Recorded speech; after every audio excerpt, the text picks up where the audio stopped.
This is not a feature you get in a lot of private jets, especially a jet this size. Typically you have this either up front or you have it all the way back. But with the Learjet, you have it up here.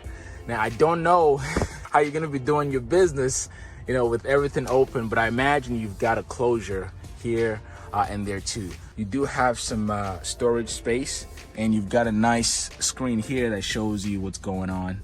Altitude, temperature, headwind, good things like that. But let me show you my favorite part of the airplane, which is the cockpit here. You have your pilot and co-pilot.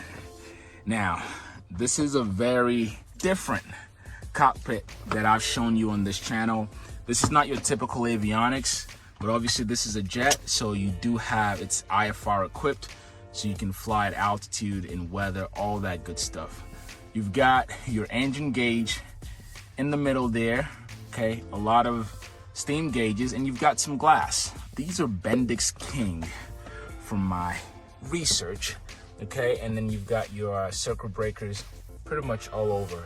On this side, on the co-pilot side, you've got some of your electronics switches here as well. Nice little touch in this jet is cup holders. So you've got cup holders right there, and a little cubby right there, and of course your typical yoke and rudder pedals.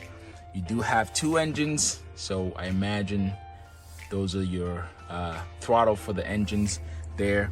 And for a private jet or any jet, you do know that you have to be type rated to fly a jet. So that is the same case for the Learjet 31A. But let's talk from the passenger's point of view.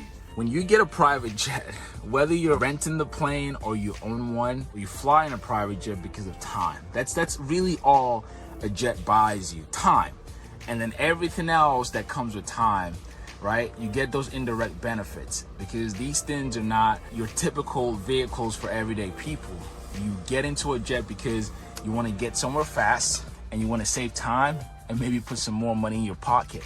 As I said before, this plane will fly at a nice cruise speed of 520 miles per hour. So you're flying at the same speeds at the airliners. I'll take a seat here and show you from the perspective of a passenger. So here I am, guys, in the Learjet 31A.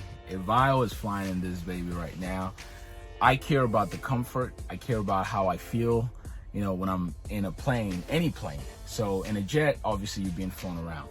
Right now I'm sitting in one of the, what I call executive seats. Again, these things are just incredibly comfortable. The cushion, very comfortable. You've got vents top of you, you've got some lights, but also at 5'10", you have some nice headroom. Again, these are not your mid-sized jets, so you do have a lower ceiling, but once you sit down, you've got enough room for you. What I love about the design of this airplane is you got to understand, like, window placement. For me, it's important. So you've got a window right next to each seat. You've got one here. If you were sitting over there, you've got a window. If you were sitting over there, you've got windows right next to you, because I think, to me, that's part of the experience, right? You're not just sitting in some cave in the back. And same thing, if you were sitting back there, the windows for you. So you're not just, kind of in a box.